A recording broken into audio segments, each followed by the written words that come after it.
Bienvenue tous. Welcome to Reporters here on France 24. I'm Mark Owen. In this edition, how our electronic goods are polluting Africa. An illegal trade in old TV sets and outdated computers and the like leads to more and more contamination of land near the capital of Ghana. So much so that the levels of dangerous metals such as lead, mercury, cadmium and arsenic have been detected at over 100 times the safe levels. Farm animals grazing on land in the shadow of processing centres where the recyclable metals are stripped from their discarded goods sources. Now, some of the poorest people in the country are risking their health each day in a job that barely provides enough on which to live. Our reporter Frank Hersey joins us. Now, Frank, working in those kind of conditions, it's really hard to imagine. Well, the scrapyards there at Agbogbloshie may be one of the most polluted places on Earth, contaminated as they are with the pollutants that come out of electronic waste. So that's the lead, the mercury, the cadmium, and even arsenic. But it's not immediately hazardous to health as it would be at a radioactive site. The most apparent pollutant is the acrid fumes coming from the burning plastic, as people are stripping away the plastic coating from wires to get to the metal. And so when reporting, a face mask helps, but for the 100,000 or so people who live there, they don't even have that. And it's a whole community living around the site. People are born into the pollution, they grow up around it, they play football in it, and they have to work through it. So really, it's in spite of these toxic fumes that tens of thousands of people manage to make a living from the scrap itself. Frank Hersey and Tace Brouck with this report. Here it is.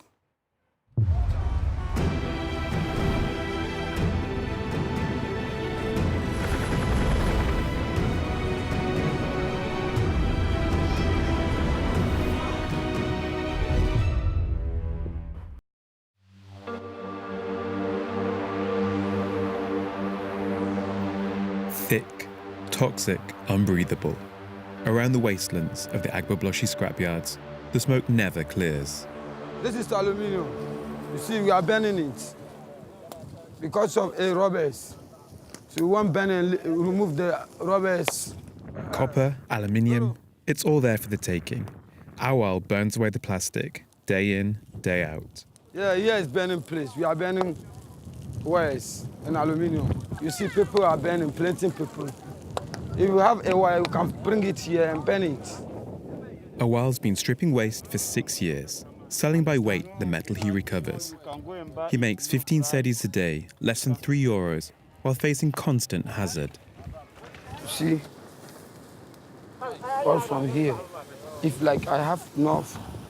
What is it? Burnings? Burnings, the robbers and the fire. Sometimes you can feel burn. Along with most of the people in the district, Awals come from the north of the country, a poor region where jobs are hard to find. I leave my family, came here to find money and go look my family. So I think every day I'm working seriously, understand? Because I need some time. If my family needs something, I have to give them. It's difficult to put a figure on how many work here of the 100,000 living in Agbogbloshie, but several thousand at least. Every morning, they cross the bridge to the scrapyards, and every year, the slum grows, encroaching further along the lagoon.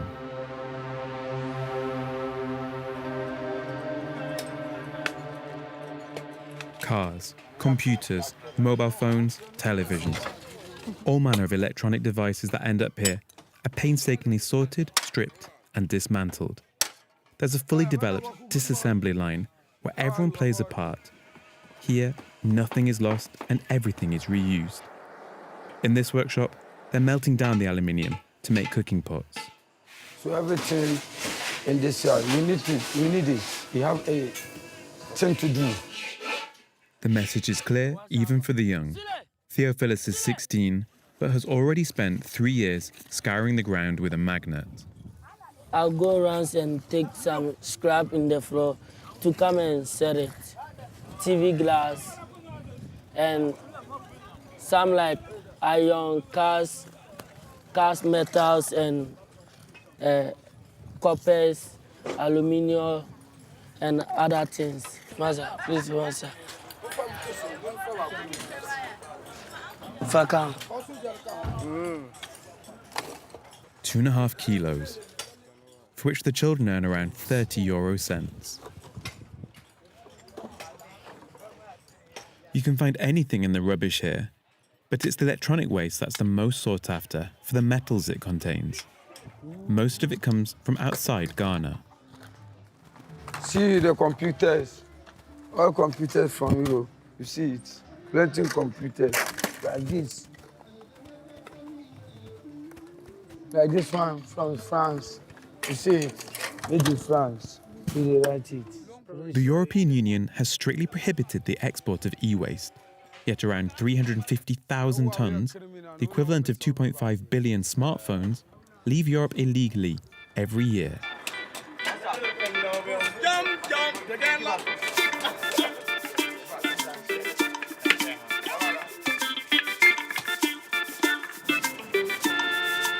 To retrace the journey taken by the waste, we head to the port of Tema, 40 kilometers from the capital, Accra.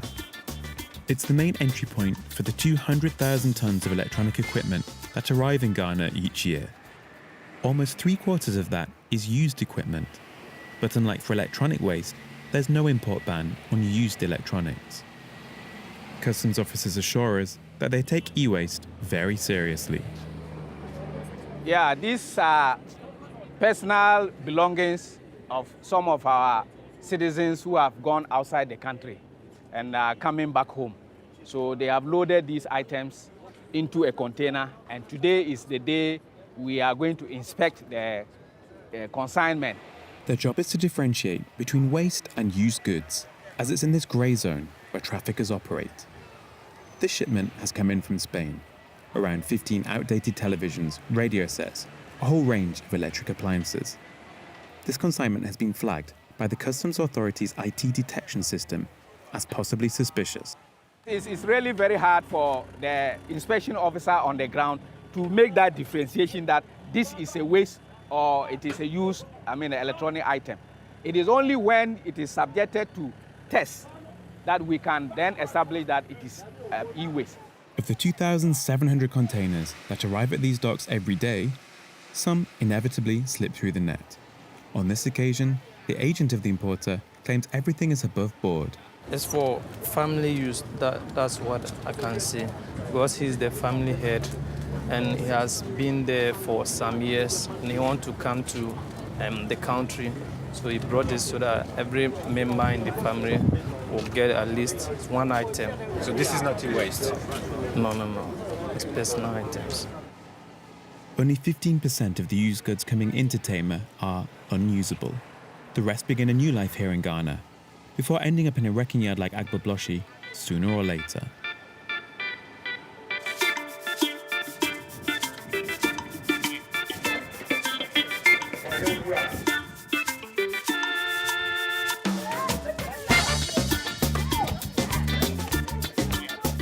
In the growing slums, a brave few are taking matters into their own hands. After spending 10 years among the residents, Father Subhash has become something of a celebrity. Good morning, madam. How are you? Fine. Every morning for the last 10 years, the clinic has had a full waiting room. No one asks to see a health insurance card, and treatment is virtually free. Very often people doesn't go to hospital. They go to pharmacy and they take the medicine. Then I thought I have a place where they can come and see the doctors and get the right medicines. 3 nurses work shifts and a doctor comes twice a month. The clinic does what it can to treat the 30 patients it receives on a daily basis, many of whom suffer from respiratory difficulties. A lot of dirty dumped to their plastics and a lot of things burnt and the air become polluted, very highly polluted. So little children or adults are breathe that one. Of course, they can get all kinds of diseases. Rita moved into the neighborhood just a year ago. Her airways are already causing her pain. When I was at my hometown, I don't get this cough. But I think it's the environment. Through his awareness raising and education schemes, Father Subhash has become highly involved in the community, and residents turn to him for advice. He's seen the environment deteriorate and health problems soar. Even the livestock have to pick through the trash. The wrecking yard and its toxic fumes are just a stone's throw from the neighbouring market of Makola, one of the most important food markets in the country. air and the soil very much polluted, and you see the things they sell here and people can't eat. So definitely it will affect the life of the people living around all Accra. According to a US study, Agbogbloshie is among the top 10 most polluted sites on the planet. Cadmium, lead, mercury and arsenic are permanently present in the soil, sometimes at levels 100 times greater than international safety standards. The pollution is a major concern for the residents of Accra. The Ghanaian Environmental Protection Agency is a department tasked with dealing with pollution. The Agbogbloshie situation is a key issue for the agency. So it goes beyond the boundaries of Agbogbloshie, because all those samples were also, people were also exposed to some levels of these heavy metals. And we considered these to be a national issue, and we thought that it is important to actually protect the health of our people. Despite the evident damage to the environment, Ghana waited until 2016 before adopting a new law banning the import of e-waste. The law was not just late, but also difficult to enforce. For the time being, the government is relying on its partners to raise awareness about working safely and to train the workers at Agbogbloshie. Among them, the German development agency GIZ. It created this football pitch by the Scrapyard and built a small clinic and training centre. In the first moment, the main focus of our work is to transform the existing jobs into dignity jobs, so that the people who are working here at the moment can have the proper earning of living of what they're doing, and not to add more jobs. Richard is in charge of putting the jobs improvement programme into action. He knows the scrapyard and its work as well, and has already trained about 20 people there. Hello, Adam. How are you? How is work? This shop repairs, reconditions and recycles computers and mobile phones. We've been doing this for the past 20 years. They get to appreciate that there is another methods that they can employ to do their work that will minimize the risks they expose themselves to health-wise, and then minimize the risks that they expose the environment to. Thanks to the training he's received, Adam has been able to diversify his income. Processor, there's gold inside that we don't know. So when they sell them, or sometimes we throw away, when they sell. So far, only a handful of workers have benefited from this training. Too few to lead to any real hope for radical change for the thousands of waste pickers who work the site each day. In the meantime, the waste burners will go on burning, despite the risks to their health, despite the risks for the environment. It's their livelihood. Awal and his colleagues worry that they'll be held solely responsible for the pollution generated by the site. Some of them are scared. I know we no can fit stop it now, unless they can pick us one by one, put the GIZ program.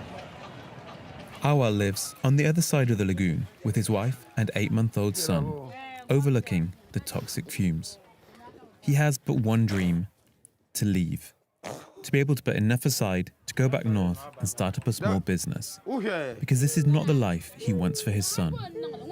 You see our work side, you see the boys, the little boys, there are some of them, they are selling pure water.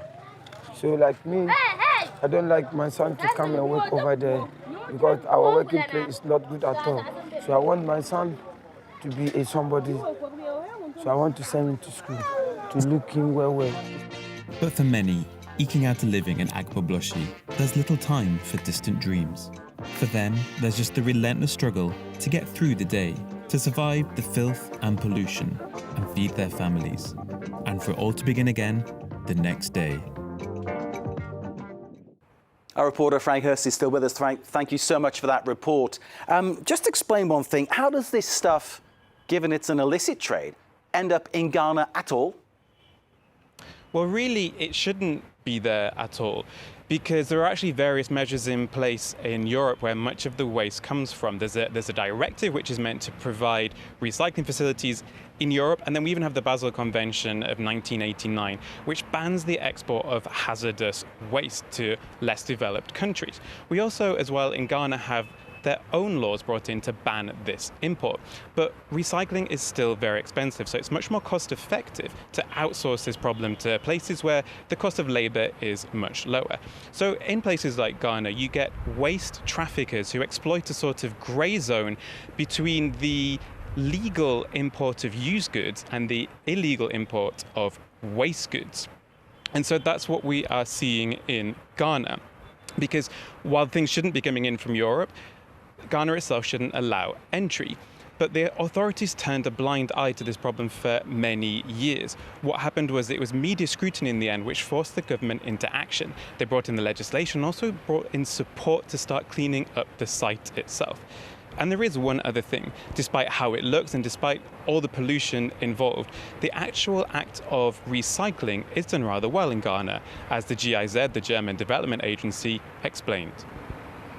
When we look into e-waste management in Ghana at the moment, what we can see is that it's almost exclusively done by the informal sector. And if we analyze it, how it is done, we can see that there are a lot of things that are quite well done by the informal sector. So Ghana has a very high collection rate of e-waste. And as well, the way that it's organized, the whole logistics, the informal sector is quite well organized. The Ghanaian authorities do have another approach to tackling the problem. They have a project to build a factory to recycle e-waste. But as with many government projects, that's still a little way off. Also, it's going to be very difficult to find alternative jobs for all the workers, such as those burning the plastic from cables. And so we can expect to see these toxic fumes swirling around Agbogbloshie for quite some time still. Frank, thank you very much indeed. You, of course, can see Frank and Tate's report again via our website, france24.com. This is Reporters on France 24. Do stay with us.